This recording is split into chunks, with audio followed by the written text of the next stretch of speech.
네, 안녕하세요. 오토플레이입니다. 저는 지금 현대 캐스퍼 일렉트릭 전기차 모델을 시승해보고 있습니다. 현대가 내놓은 경차인 캐스퍼인데 이 전기차로 전환이 되면서 이 차는 사실상 경차의 자격을 잃었습니다. 차가 더 길어졌고 우리나라에서 규정한 경차의 법규를 벗어난 사이즈가 됐기 때문이죠. 때문에 소형 SUV 전기차로 보는 게 맞긴 한데요, 아무래도 주변 사람들의 시선은 역시나 그냥 경차로 보겠죠. 과연 이 차가 어떤 가치를 갖고 있는지, 구매할 만한 매력이 충분한지 저와 함께 만나보시겠습니다. 영상 보시기 전에 구독과 좋아요로 응원도 많이 부탁드리겠습니다. 네, 현대 캐스퍼 일렉트릭은 소형 SUV로 분류가 되는 전기차요 때문에 경차의 혜택을 받을 수가 없습니다. 그러면 과연 나쁘냐 라고 봤을 때 경차 혜택 대신에 전기차 혜택을 모두 받을 수 있는 차량이기 때문에 여전히 세제 혜택 등을 충분히 얻을 수가 있고요. 그런 점에서 봤을 때 굉장히 경제적인 자동차라고 할 수 있겠죠. 우선 파워트레인의 스펙을 말씀드리면 전기 모터가 앞바퀴 차축에 장착이 되어 있어요. 때문에 전륜구동 시스템이고요. 싱글 모터 기준으로 최고 출력이 115마력, 최대 토크는 14.4kg/포스미터를 내고 있습니다. 이를 통해 가속 성능은 제로백 수치를 기준으로 봤을 때 약 9초 정도를 플랫하게 찍더라고요. 그러니까 우리가 내연기관 캐스퍼 가솔린 터보 엔진 기준으로 제로백이 약 10초 정도 기록을 했었잖아요. 그 차보다도 1초 정도가 더 빠른 가속력을 갖고 있는 게 됩니다. 때문에 웬만한 중형급 2000cc 세단들과 거의 유사한 수준의 가속력을 확보하고 있고요. 운전하는 데 있어서 뭐 힘이 부족한가를 따져봤을 때 사실 경차라는 기준에서 보면 전혀 아쉬움이 없었습니다. 뭐 주행 모드에 상관없이 언제든 가속 페달을 깊게 밟아주기만 하면 충분한 가속력을 이어주거든요. 보시는 바와 같이요. 네, 지금도 이 넘치는 토크감을 바탕으로 해서 순간 가속력이 순식간에 튀어나가는 모습을 볼 수가 있어요. 때문에 주행을 하면서 뭐 추월이 필요하다거나 어딘가 빠르게 좀 달려나가야 할 때에는 분명히 빠릿한 움직임을 보여주는 걸 확인할 수가 있었고요. 그 점에서 봤을 때에는 전혀 굼뜬 현상 이런 거는 문제가 되지 않을 것 같아요. 오히려 이 내연기관 대비해서 전기차로 넘어오면서 훨씬 더 몰기 편해졌고요. 운전하기도 더 재밌어졌습니다. 그리고 4륜이 아닌 2륜 구동 중에서도 이 전륜 구동이다 보니까 휠스핀이나 토크 스티어 같은 문제가 없을까 좀 우려를 했는데, 아무래도 배터리가 바닥에 고르게 깔려있는 무게 배분과 또 전기차로 넘어오면서 이 차가 좀 더 무거워졌거든요. 내연기관 모델 대비해서 275kg 정도가 더 무거워졌어요. 그래서 공차 중량이 1.3톤 정도 되더라고요. 차체 길이도 길어지고 전기 배터리가 깔리면서 무게가 더 묵직해졌기 때문에 아무래도 안정감이 더 생기고, 또 급가속 시에도 쭉 눌러주는, 고르게 배분되어 있는 무게가 이 앞뒤 바퀴를 쭉 눌러주는 느낌 덕분에 별다른 주행 안정감에서의 손해도 없었습니다. 그리고 이 차의 하체 구조는 전륜의 맥퍼슨 스트럿, 후륜에는 토션빔 X를 장착을 하고 있어요. 아무래도 토션빔 X이다 보니까 승차감 떨어지지 않나요?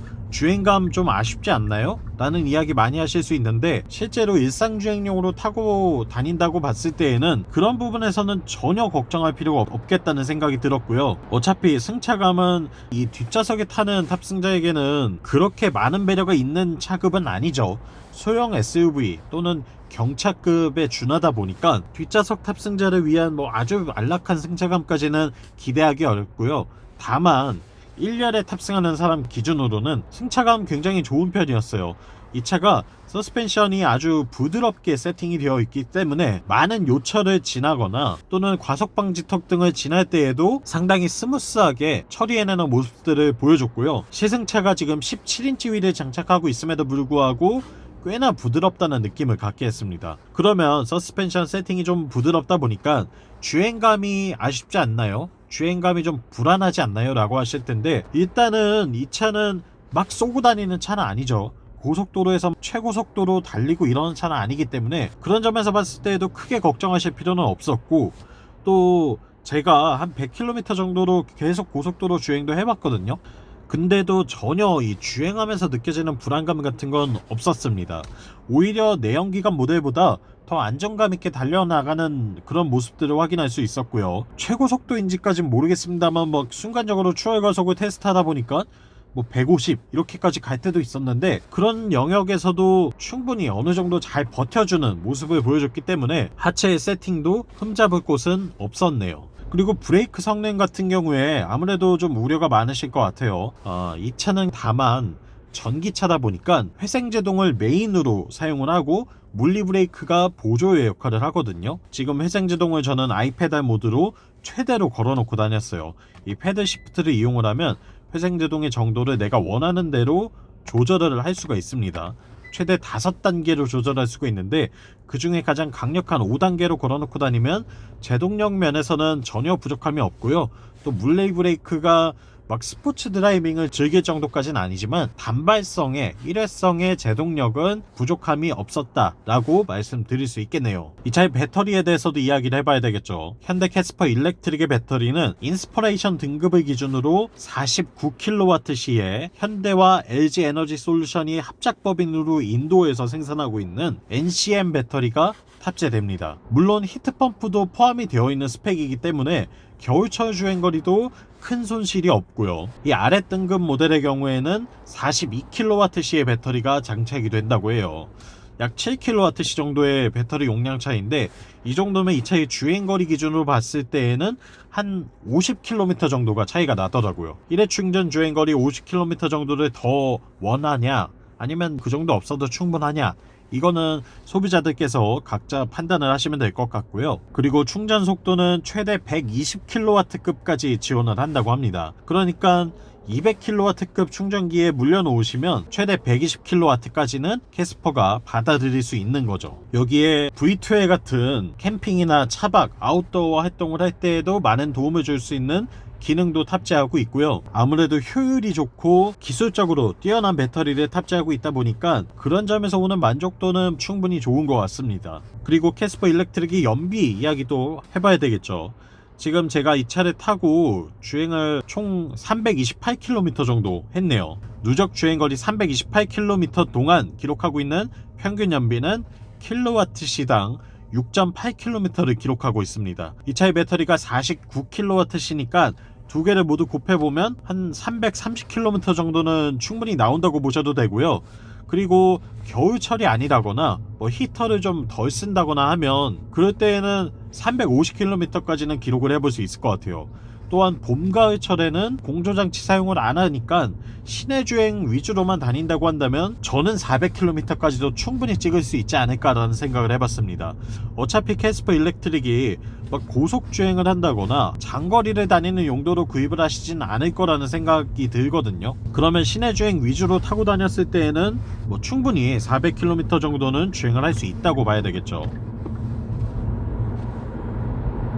지금도 정말 시원시원한 이 가속력을 보여주는데 이게 시내에서는 정말 날쌘돌이처럼 달려나가거든요. 뭐 웬만한 차들이 따라오지 못할 정도로 순발력 있는 가속감을 누릴 수가 있습니다. 진짜 이것도 이 차를 타는 큰 매력 중에 하나가 될 것 같아요. 네, 현대 캐스퍼 일렉트릭 시승해봤습니다. 일단은 차체가 길어지면서 내연기관 모델 대비해서 주행 안정감도 더 높아진 것 같고요. 배터리가 바닥에 고르게 깔리면서 승차감 면에서도 더 좋아졌어요.